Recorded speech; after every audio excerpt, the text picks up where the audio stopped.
Good morning students, कैसे हैं आप। आज हम पढ़ेंगे सॉलिड स्टेट का नेक्स्ट वीडियो, जिसमें हम 3 टॉपिक्स पढ़ेंगे। आज मात्रक कोष्ठिका का घनत्व यानी उसकी गणना कैसे करेंगे, ठोसों के चुंबकीय गुण और ठोसों के विद्युतीय गुण। तो सबसे पहले हम शुरू करते हैं मात्रक कोष्ठिका का घनत्व, उसकी गणना कैसे करेंगे। सबसे पहले बात आती है घनत्व होता क्या है। घनत्व घनत्व यानी कि द्रव्यमान बटे आयतन, ये साधारणिक घनत्व की परिभाषा है, द्रव्यमान बटे आयतन। तो जब हमें मात्रक कोष्ठिका का घनत्व ज्ञात करना है तो फॉर्मूला हो जाएगा मात्रक कोष्ठिका का घनत्व इज इक्वल टू मात्रक कोष्ठिका का द्रव्यमान बटे मात्रक कोष्ठिका का आयतन।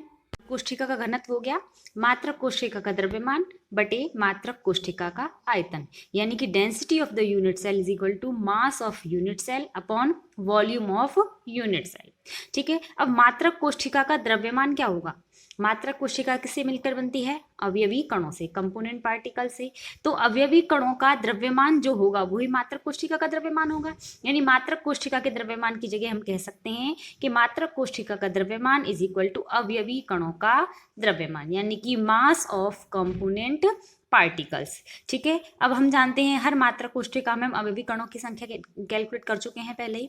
जैसे बीसीसी में होती है 2, एफसीसी में होती है 4 और सरल प्रकार की माध्य कोष्ठिका में होती है 1। ठीक है, लेकिन यहाँ हमें कॉमनली लिखना है, तो अगर हम किसी मात्रक कोष्ठिका में अवयवी कणों की संख्या को स्मॉल z से दिखाएं कि यदि किसी मात्रक कोष्ठिका में अवयवी कणों की संख्या z हो, ठीक है, और अवयवी कणों का मोलर द्रव्यमान m हो, कि जो मात्रक कोष्ठिका है जिस भी प्रकार की, जैसे NaCl से बनकर बनी है मात्रक कोष्ठिका, तो उसका द्रव्यमान मोलर द्रव्यमान क्या होगा, जो NaCl का मोलर द्रव्यमान होगा, यानी कि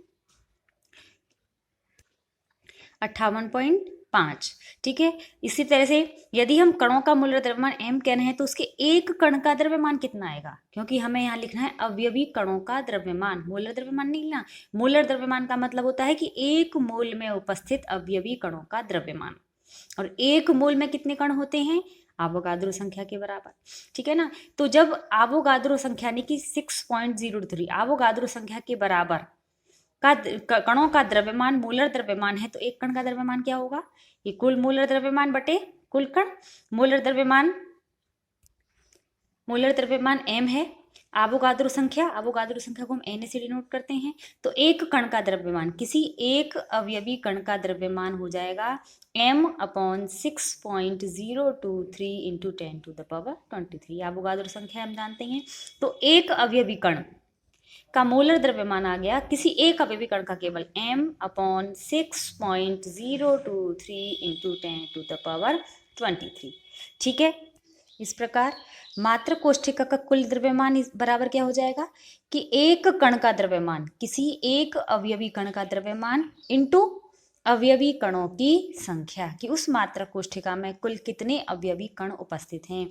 तो इस तरह से हमें सभी अवयवी कणों का द्रव्यमान प्राप्त हो जाएगा, और जब सभी अवयवी कणों का द्रव्यमान प्राप्त हो जाएगा तो वो ही मात्रक कोष्ठिका का द्रव्यमान भी होगा। ठीक है, जैसे अतः मात्रक कोष्ठिका का द्रव्यमान की mass of the unit cell will be equal to m/Na, ये एक अवयवी कण का द्रव्यमान था, इंटू z, यानी कि अवयवी कणों की संख्या।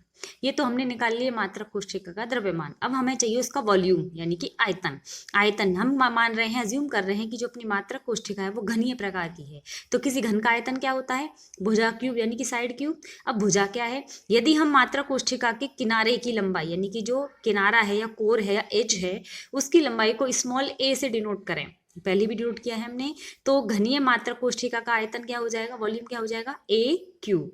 तो फॉर्मूले में दोनों चीज मिल गई हमें। ठीक है, इसको हमने इक्वेशन नंबर 1 बना दिया, इसको हमने इक्वेशन नंबर 2 बना दिया। तो 1/2 कर दें, क्योंकि अपना घनत्व क्या होता है, द्रव्यमान बटे आयतन। तो 1/2 करेंगे तो हमें मिलेगा घनीय मात्रक कोष्ठिका का घनत्व यानी कि density will be equal to, density को डी से डिनोट कर रहे हैं, m/Na इंटू जेड, ये तो हो गया द्रव्यमान, अपॉन a क्यूब, ये हो गया आयतन। ठीक है, यहाँ d क्या है, d है डेंसिटी यानी कि घनत्व, m मोलर मास, अगर NaCl से का क्रिस्टल है तो 58.5, अगर सिल्वर का क्रिस्टल है तो 108, कॉपर के कण हैं तो 63.5 जो भी है, ठीक है। Z उसमें अवयवी कणों की संख्या, और अवयवी कणों की संख्या में पता है सरल मात्रक कोष्ठिका में होती है 1, BCC में 2 और FCC में 4, ठीक है। Na हमें पता है एवोगाड्रो नंबर होता है, और ए क्यूब है, ए क्यूब में ए है किनारे की या कोर की या एज की लंबाई, क्या लेंथ है क्या डिस्टेंस है, ठीक है। इस तरीके से इस फॉर्मूले से हम किसी भी मात्रक कोष्ठिका का घनत्व ज्ञात कर सकते हैं, या घनत्व दिया हुआ हो तो हम उसमें अवयवी कणों की संख्या यानी कि उस मात्रक कोष्ठिका की प्रकृति ज्ञात कर सकते हैं कि वो सिंपल प्रकार की है या BCC प्रकार की है या FCC प्रकार की है, ठीक है। अब हम देखते हैं दूसरा टॉपिक जो था ठोसों के चुंबकीय गुण। ठोसों के चुंबकीय गुण में हम सबसे पहले बात करें कि ठोसों में या धातुओं में या क्रिस्टलीय ठोसों में चुंबकीय गुण उत्पन्न ही क्यों होते हैं, चुंबकीय गुणों का कारण क्या होता है। किसी भी पदार्थ में चुंबकीय गुण उत्पन्न होते हैं हमेशा मुक्त इलेक्ट्रॉनों के कारण। जो मुक्त इलेक्ट्रॉन होते हैं वो अपनी नाभिक के चारों ओर दो तरह की गति करते हैं, एक तो अपने ही अक्ष पर, ठीक है, अपने ही अक्ष पर वो लट्टू की भांति घूमते हैं, और दूसरा नाभिक के चारों ओर यानी कि कक्षीय, इस तरह से गति होती है हमें पता है, ठीक है। तो इलेक्ट्रॉन की दो प्रकार की गति है, एक तो कक्षीय यानी वो नाभिक के चारों ओर चक्कर लगा रहा है, और दूसरी होती है अक्षीय यानी कि वो अपने ही जगह पर चक्कर लगा रहा है, ठीक है। और इन दोनों चक्रण गतियों के कारण वो अपने अपने चुंबकीय आघूर्ण मैग्नेटिक मूवमेंट, चुंबकीय आघूर्ण यानी कि मैग्नेटिक मूवमेंट डेवलप करता है, ठीक है। और अक्षीय चुंबकीय आघूर्ण यानी एक्सियल मैग्नेटिक मूवमेंट, और कक्षीय यानी ऑर्बिटल मैग्नेटिक मूवमेंट, दोनों मिलकर उसके लिए एक संयुक्त चुंबकीय आघूर्ण यानी कि मैग्नेटिक मूवमेंट डेवलप करते हैं, जिसको हम बोर मैग्नेटॉन से रिप्रेजेंट करते हैं या उसमें मेजर करते हैं। और जो मैग्नेटिक मूवमेंट होता है उसको हम शो करते हैं म्यू से। म्यू का फॉर्मूला हमने पढ़ा है, मोर को बोर मैग्नेटॉन में कैलकुलेट किया जाता है n × n+2। यहाँ n क्या है, n है यहाँ पर अनपेयर्ड इलेक्ट्रॉन्स का नंबर। तो किसी भी ठोस में, किसी भी चुंबकीय ठोस में या किसी भी ठोस में अयुग्मित इलेक्ट्रॉन कितने, अनपेयर्ड इलेक्ट्रॉन्स कितने हैं, उनके अकॉर्डिंग उसमें मैग्नेटिक मूवमेंट डेवलप होगा। और इन मैग्नेटिक मूवमेंट की वैल्यूज या इन मैग्नेटिक मूवमेंट की प्रोडक्शन की वजह से हमने इन ठोसों को कुल मिलाकर 5 भागों में बांटा था, 5 टाइप्स में। Solids are divided in 5 types on the basis of magnetic movement। ये 5 प्रकार हैं, प्रति चुंबकीय ठोस यानी डायमैग्नेटिक सॉलिड्स, अनुचुंबकीय ठोस यानी पैरामैग्नेटिक सॉलिड्स, लौह चुंबकीय ठोस यानी कि फेरोमैग्नेटिक सॉलिड्स, लघु लौह चुंबकीय ठोस यानी कि फेरीमैग्नेटिक सॉलिड्स, और प्रति लौह चुंबकीय ठोस यानी कि एंटी फेरोमैग्नेटिक सॉलिड्स। अब एक एक करके इनको देखते हैं। सबसे पहले बात करते हैं हम प्रति चुंबकीय ठोस। प्रति चुंबकीय यानी कि वो चुंबक के प्रति यानी कि एंटी पार्टी में है, चुंबक के यानी मैग्नेट को से जो ऐसे हमने अभी देखा था कि अगर फ्री इलेक्ट्रॉन्स होते हैं तो वो मैग्नेटिक मूवमेंट्स डेवलप करते हैं। अगर कोई सॉलिड ऐसा है जिसमें नंबर ऑफ अनपेयर्ड इलेक्ट्रॉन्स 0 है, ठीक है, नंबर ऑफ अनपेयर्ड इलेक्ट्रॉन 0 है, इसका मतलब जितने भी इलेक्ट्रॉन्स हैं वो सारे के सारे पेयर्ड हैं। तो यहाँ दोनों इस पेयर की हम बात करें तो ये अपना मैग्नेटिक मूवमेंट जिस डायरेक्शन में डेवलप करेगा ये उसके अपोजिट डायरेक्शन में करेगा, यानी इसके द्वारा डेवलप मैग्नेटिक मूवमेंट इसके द्वारा डेवलप मैग्नेटिक मूवमेंट के द्वारा कैंसिल आउट कर दिया जाएगा, बैलेंस कर दिया जाएगा। तो यहाँ मैग्नेटिक मूवमेंट डेवलप तो होंगे, प्रोड्यूस होंगे, लेकिन वो एक दूसरे से काउंटर बैलेंस कर दिए जाएंगे, तो टोटल मैग्नेटिक मूवमेंट जो होगा वो 0 हो जाएगा, ठीक है। अनपेयर्ड इलेक्ट्रॉन्स 0 है, इसलिए यह म्यू इज इक्वल टू हमने जो फॉर्मूला पढ़ा था n × n+2, तो यहाँ n की वैल्यू 0 हुई तो मैग्नेटिक मूवमेंट क्या हो गया, 0 हो गया, यानी इनमें चुंबकीय आघूर्ण उत्पन्न नहीं होता। तो ऐसी क्षेत्र में जब हमको चुंबकीय क्षेत्र में रखते हैं, ठीक है, अगर यहाँ n और यहाँ s लगा दें तो अगर चुंबकीय क्षेत्र में रखते हैं, ये अगर कोई डायमैग्नेटिक एलिमेंट है तो जो चुंबकीय बल रेखाएं इसके बाहर से होकर निकलती हैं, इसमें से पास नहीं होती, इस तरीके से बाहर से निकल जाती हैं जितनी भी मैग्नेटिक फ्लक्स होंगी। और इन फ्लक्सों के बाहर की होने की वजह से इसका जो मास है हमें कम महसूस होता है, ऐसा लगता है कि हल्का हो गया।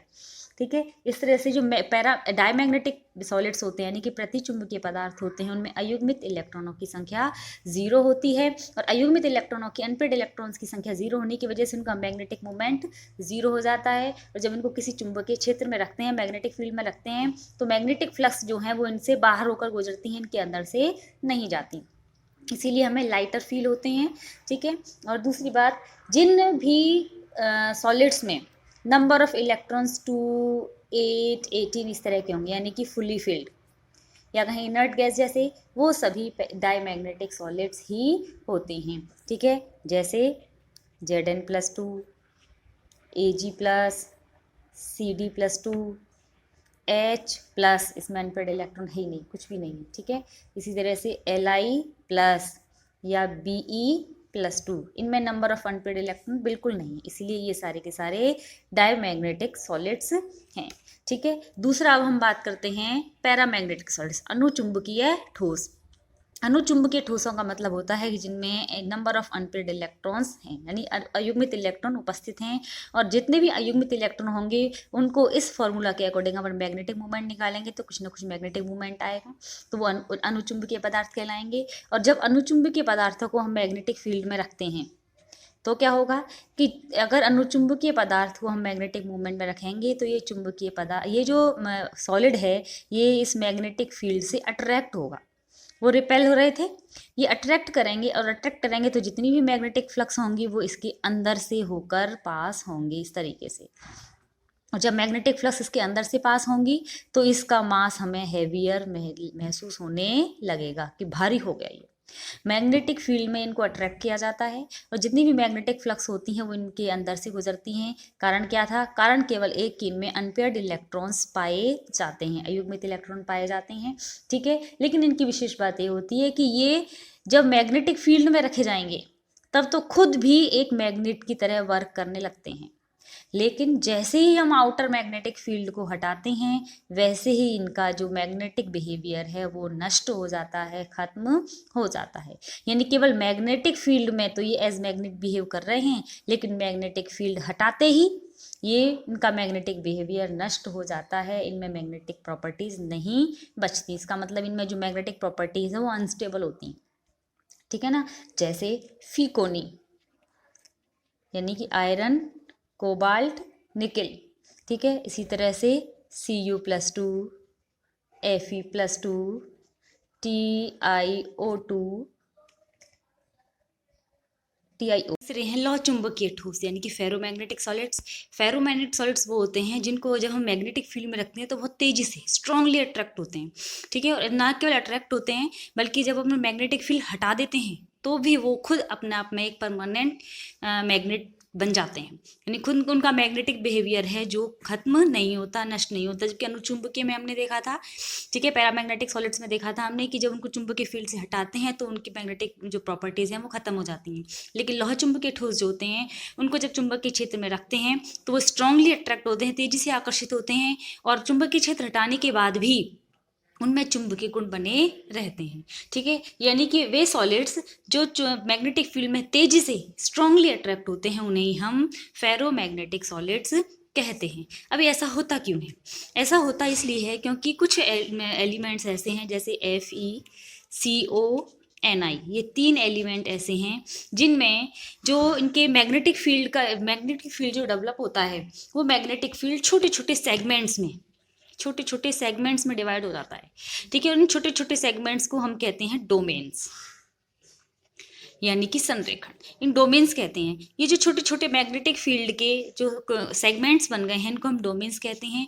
और ये डोमेन्स जो होते हैं ये जब मैग्नेटिक फील्ड नहीं है उस टाइम तक ये जो डोमेन्स हैं अस्त व्यस्त रूप से यानी बिना किसी विन्यास के, डोमेन को अगर हम इस तरह से शो करें तो ये पूरे क्रिस्टल में बिल्कुल अस्त व्यस्त रूप से बिना किसी डायरेक्शन के इस तरह से अव्यवस्थित रूप से भरे हुए रहते हैं। लेकिन जैसे ही इनको मैग्नेटिक फील्ड में रखा जाता है, ठीक है, जैसे ही इनको हम मैग्नेटिक फील्ड में रखें तो इनके जितनी भी डोमेन्स हैं वो एक ही डायरेक्शन में इस तरीके से अरेंज हो जाते हैं।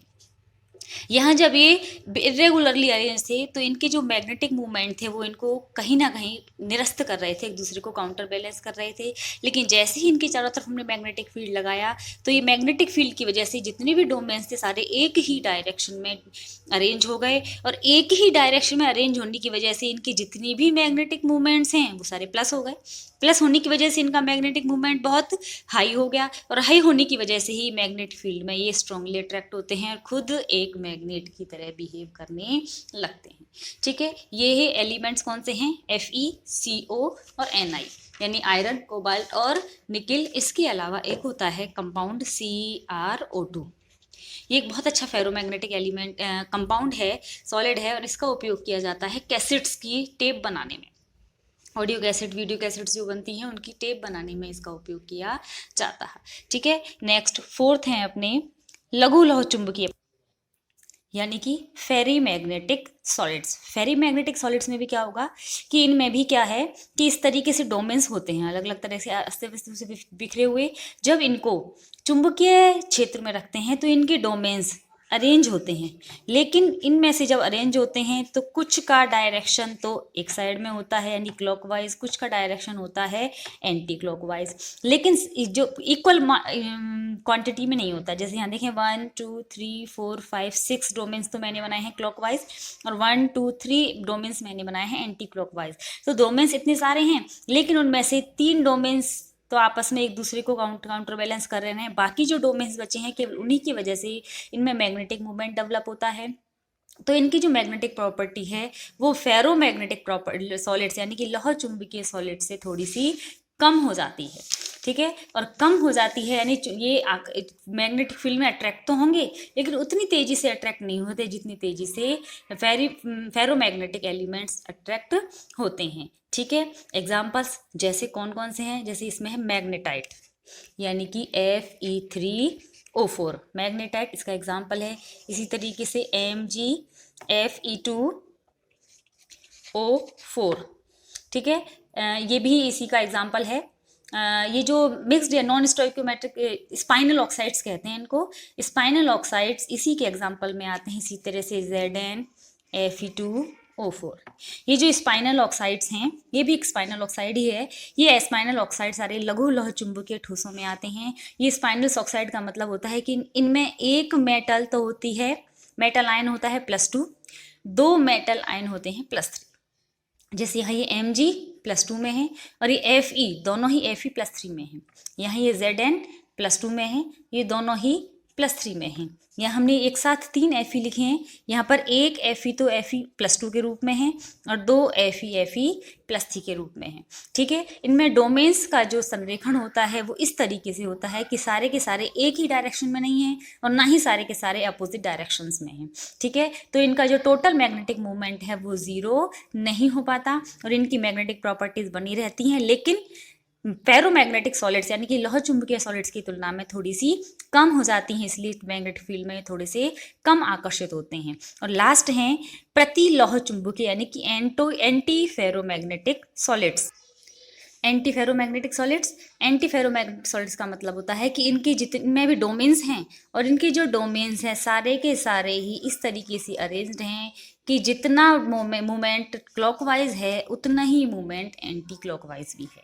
ठीक है, मैग्नेटिक मूवमेंट डेवलप होता है, डोमेन्स बन रहे हैं, लेकिन डोमेन्स का जो अरेंजमेंट है वो इस तरीके से है कि सारे के सारे डोमेन्स एक दूसरे को काउंटर बैलेंस कर रहे हैं, तो इसका भी जो टोटल मूवमेंट होता है वो 0 हो जाता है।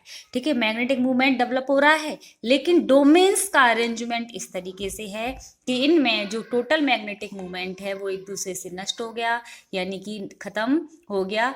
इसी वजह से ये जो सॉलिड्स हैं इनको हम एंटी फेरोमैग्नेटिक यानी कि प्रति लौह चुंबकीय सॉलिड्स कहते हैं। ठीक है, जैसे MnO2, Mn2O3, Cr2O3, Fe2O3, FeO, NiO, ये सारे के सारे एंटी फेरोमैग्नेटिक सॉलिड्स हैं। ठीक है, तो देखिए हमने 3 प्रकार के जो सॉलिड्स पढ़े हैं, लौह चुंबकीय यानी कि फेरोमैग्नेटिक सॉलिड्स, लघु लौह चुंबकीय यानी कि फेरीमैग्नेटिक सॉलिड्स और प्रति लौह चुंबकीय सॉलिड्स यानी एंटी फेरोमैग्नेटिक सॉलिड्स। इनकी जो एक्सप्लेनेशन हम देते हैं वो डोमेन्स के अकॉर्डिंग देते हैं कि जब डोमेन्स एक ही डायरेक्शन में अरेंज्ड हैं तो वो हो गया फेरोमैग्नेटिक सॉलिड्स। जब डोमेन्स बिल्कुल अपोजिटली अरेंज्ड हैं तो वो हो गया एंटी फेरोमैग्नेटिक सॉलिड्स। लेकिन इनके बीच की कंडीशन, ठीक है, यानी कि डोमेन्स अपोजिट डायरेक्शन में अरेंज तो हैं, लेकिन इनकी जो नंबर है वो इक्वल नहीं है, ठीक है। किसी एक डायरेक्शन में जो मैग्नेटिक मूवमेंट या डोमेन्स का जो अरेंजमेंट है वो ज़्यादा है। तो ऐसे जो मैग्नेटिक सॉलिड्स होते हैं ये मैग्नेटिक फील्ड में अट्रैक्ट तो होते हैं, लेकिन इनकी कंपैरिजन में, यानी कि फेरो मैग्नेटिक सॉलिड्स की कंपैरिजन में थोड़े से कम अट्रैक्ट होते हैं। इसीलिए इनकी जो मैग्नेटिक प्रॉपर्टी थोड़ी सी कम हो गई, लघु हो गई, लघु यानी कम हो गई, इसीलिए हम इनको लघु लौह चुंबकीय यानी कि फेरी मैग्नेटिक सॉलिड्स कहते हैं। जबकि जो हमने सॉलिड्स बनाए थे डायमैग्नेटिक पैरामैग्नेट यानी कि अनुचुंबकीय और प्रतिचुंबकीय, उनको केवल हम अयुग्मित इलेक्ट्रॉन की number of one pair electron के एक्सिस बेसिस पे ही एक्सप्लेन करते हैं, ठीक है। ये हो गई अब मैग्नेटिक प्रॉपर्टीज ऑफ सॉलिड्स। अब हम देखेंगे electrical properties of solids. Electrical properties of solids, ठोस जो होते हैं, ठोसों का एक विशेष गुण होता है चालकता का, कंडक्टेंस। ठोस जो है अधिकांशतः विद्युत की चालक होते हैं, यानी कि इलेक्ट्रिकल कंडक्टेंस शो करते हैं। तो इन इलेक्ट्रिकल कंडक्टेंस के बेसिस पे ही हमने ठोसों को 3 भागों में बांटा है, चालक यानी कि कंडक्टर्स, दूसरे कुचालक यानी कि इंसुलेटर्स, और तीसरे होते हैं अर्धचालक यानी कि सेमी कंडक्टर्स, ठीक है। चालक, कुचालक और अर्धचालक, ठीक है। ये जो हमने 3 भागों में इनको डिवाइड किया है, इसका कारण था इनकी चालकता। तो जो चालक पदार्थ होते हैं, इनकी जो चालकता की रेंज होती है, चालकता की जो परास होती है वो होती है 10⁴ से 10⁻7 ओम इनवर्स मीटर इनवर्स, ठीक है। इनकी चालकता इस रेंज की होती है, यानी कि बहुत उच्च प्रकृति के चालक होते हैं। और जो कुचालक होते हैं, उन कुचालकों की जो चालकता होती है वो बहुत ही कम होती है, ठीक है। लगभग होती है 10⁻20 से 10⁻10 ओम इनवर्स मीटर इनवर्स। और अर्धचालकों की जो चालकता होती है उसकी परास होती है 10⁻6 से 10⁴ ओम इनवर्स मीटर इनवर्स, ठीक है। यानी चालकों की जो चालकता है वो सबसे ज़्यादा होती है, कुछ चालकों की चालकता लगभग न के बराबर बहुत ही कम होती है, और अर्धचालक इनके बीच की स्थिति होते हैं, ठीक है। ना तो बहुत उच्च प्रकृति के चालक हैं, ना ही निम्न प्रकृति के चालक हैं। जो चालक होते हैं उनमें चालकता का कारण होते हैं 2, या तो इलेक्ट्रॉन्स, तो उनके आधार पर हम कहेंगे चालक दो प्रकार के हैं, इलेक्ट्रॉनिक चालक, और अगर आयंस के कारण चालकता है तो उन्हें कहेंगे हम आयनिक चालक। तो जितने भी इलेक्ट्रॉनिक चालक हैं वो सारी की सारी मेटल्स हैं, सारी धातुओं में चालकता का कारण हमेशा इलेक्ट्रॉन्स होते हैं, और आयनिक चालकता में हमेशा आते हैं विद्युत अपघट्य, क्योंकि विद्युत अपघट्य का मतलब क्या होता है, जो अपने आयनों में अपघटित हो जाते हैं। तो आयनों में अपघटित होंगे तो आयनों का चालन होगा, और आयनों का चालन होगा तो इनकी चालकता भी आयनिक चालकता कहलाती है, ठीक है। विशेष बात यह होती है कि इन चालकों की जैसे जैसे ताप बढ़ता है वैसे वैसे इनमें इलेक्ट्रॉनिक जो वाइब्रेशंस है, इलेक्ट्रॉनिक कंपन है वो बढ़ने लगते हैं, और प्रतिरोध बढ़ने लगता है, और इनकी चालकता कम होने लगती है। यानी कि जैसे जैसे टेम्परेचर बढ़ेगा वैसे वैसे इनकी चालकता कम होने लगेगी। जबकि अर्धचालकों के लिए उल्टा होता है, अर्धचालक जो होते हैं उनके लिए जैसे जैसे हम टेम्परेचर बढ़ाएंगे वैसे वैसे चालकता भी बढ़ती जाती है। क्यों बढ़ती जाती है वो भी अपन देखेंगे। और कुछ चालक वो होते हैं जिनमें चालकता लगभग ना के बराबर होती है। चालक में तो हमने एग्जाम्पल्स देख लिए, सभी धातुएं और सभी विद्युत अपघट्य। कुछ चालक यानी जिनमें इलेक्ट्रिसिटी का पास नहीं होती, जैसे लकड़ी, वुड, प्लास्टिक, रबर, फॉस्फोरस यानी नॉन मेटल्स जो है, सल्फर, ये सभी नॉन कंडक्टर्स या इंसुलेटर्स कहलाते हैं। और अर्धचालक यानी कि सेमीकंडक्टर्स में मैंने आपको स्टार्टिंग में बताया था, सिलिकॉन, जर्मेनियम, ये सभी सेमीकंडक्टर्स हैं, ठीक है। और जैसे जैसे इनकी टेम्परेचर बढ़ाया जाता है वैसे वैसे इनकी चालकता भी बढ़ती चली जाती है, ठीक है। ये 3 प्रकार के अपने ठोसों को परिवर्तित किया था। अब अर्धचालकों को हम आगे डिस्क्राइब करते हैं। सेमीकंडक्टर्स, अब सेमीकंडक्टर्स को हमने दो प्रकारों में बांटा है, शुद्ध यानी कि नैज अर्धचालक और अशुद्ध यानी कि अपद्रवी अर्धचालक। शुद्ध यानी कि प्योर या इंट्रिंसिक सेमीकंडक्टर्स, यानी कि जे ऐसे सेमीकंडक्टर्स जिनमें हमने किसी तरह की कोई इम्प्योरिटी नहीं मिलाई है, वो अपने आप में ही सेमीकंडक्टर के रूप में बिहेव करते हैं, इनकी चालकता बहुत ज़्यादा नहीं होती। और इन सेमीकंडक्टर्स की चालकता का कारण होते हैं इलेक्ट्रॉन्स और होल्स। ठीक है, यानी कि ये इनमें इलेक्ट्रॉन्स जो हैं अपना निश्चित स्थान छोड़कर कहीं बाहर जा रहे हैं, कहीं जालक में ही कहीं चक्कर लगा रहे हैं, और इलेक्ट्रॉन मान लीजिए पहले यहाँ था, यहाँ से जब इलेक्ट्रॉन बाहर निकल गया तो उसकी जगह पर ये एक होल बन गया। हम ये मानते हैं कि जब इलेक्ट्रॉन इस होल के अंदर था, इलेक्ट्रॉन कैसा था, नेगेटिवली चार्ज, तो हम ये मानते हैं कि ये होल जो था ये पॉजिटिवली चार्ज होता है। जब इलेक्ट्रॉन यहाँ था तो ये जगह बिल्कुल न्यूट्रल थी, तो जब इलेक्ट्रॉन यहाँ से बाहर चला गया तो होल पॉजिटिवली चार्ज हो गया। तो इन इंट्रिंसिक जो सेमीकंडक्टर्स होते हैं उनमें जो कंडक्टेंस का रीजन है वो होते हैं नेगेटिवली चार्ज इलेक्ट्रॉन्स और पॉजिटिवली चार्ज होल्स। इन्हीं की वजह से जब इलेक्ट्रॉन मूव करते रहते हैं तो जहाँ से इलेक्ट्रॉन जाता है वहाँ पॉजिटिव होल बन जाता है, और जहाँ इलेक्ट्रॉन बढ़ जाता है वो जगह न्यूट्रल हो जाती है। तो वास्तव में मूवमेंट तो इलेक्ट्रॉन का हो रहा होता है, लेकिन हमें दिखाई ऐसा देता है जैसे होल का मूवमेंट हो रहा हो। ठीक है, तो ये शुद्ध या नैज या इंट्रिंसिक सेमीकंडक्टर्स होते हैं। लेकिन शुद्ध या नैज सेमीकंडक्टर्स को ज़्यादा उपयोग नहीं होता, क्योंकि इनमें इलेक्ट्रॉन्स या होल्स का जो नंबर होता है वो लगभग इक्वल होता है, बैलेंस में होता है, तो इनकी जो कंडक्टेंस है वो बहुत ज़्यादा नहीं होती। ठीक है, तो इनकी चालकता को बढ़ाने के लिए, इनकी कंडक्टेंस को बढ़ाने के लिए हम इनमें कुछ इम्प्योरिटीज़ मिला देते हैं, अपनी तरफ से मिला देते हैं, जिससे इनकी कंडक्टेंस बढ़ जाए, चालकता बढ़ जाए। तो ऐसे अर्धचालक को हम कहेंगे अशुद्ध या अपद्रवी अर्धचालक या एक्सट्रिंसिक सेमी कंडक्टर्स। ठीक है, जब हम इन जो प्योर सेमी कंडक्टर्स थे उनमें हमने इम्प्योरिटी मिला दी, तो इस प्रोसेस को हम कहते हैं डोपिंग, यानी कि अपमिश्रण। शुद्ध चालक में जब हम इम्प्योरिटी मिला देते हैं ताकि उसमें कोई उसकी कंडक्टेंस बढ़ जाए, तो इस प्रक्रिया को हम डोपिंग या अपमिश्रण कहते हैं। तो अब यहाँ डोपिंग या जब अपमिश्रण कर रहे हैं हम किसी शुद्ध अर्धचालक का, तो दो प्रकार के अर्धचालकों का निर्माण होता है, एन टाइप और पी टाइप। एन का मतलब होता है नेगेटिव और पी का मतलब होता है पॉजिटिव। यानी इनमें एन टाइप के दो अर्धचालक हैं, इनमें जो चालकता है वो उसका कारण होगा नेगेटिवली चार्ज्ड इलेक्ट्रॉन, जबकि पी टाइप के जो अर्धचालक हैं उनमें जो कंडक्टेंस होगी उसका कारण होगा पॉजिटिवली चार्ज्ड होल।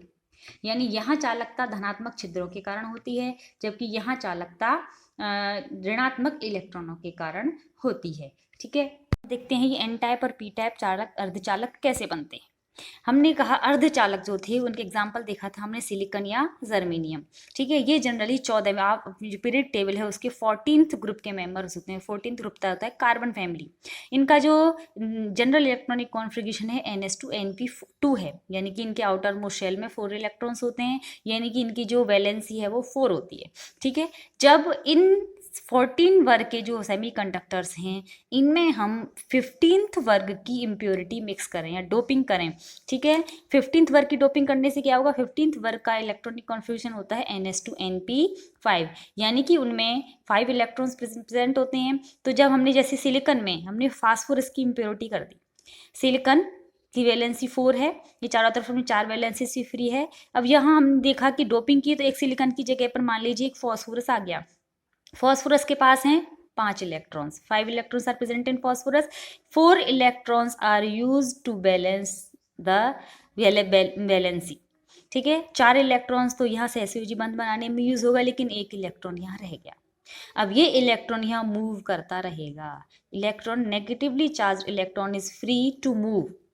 ठीक है, सो दीज सॉलिड्स या these crystal lattice are n type semiconductors. ठीक है, क्योंकि नेगेटिवली चार्ज इलेक्ट्रॉन के कारण अब यहाँ चालकता उत्पन्न हो गई।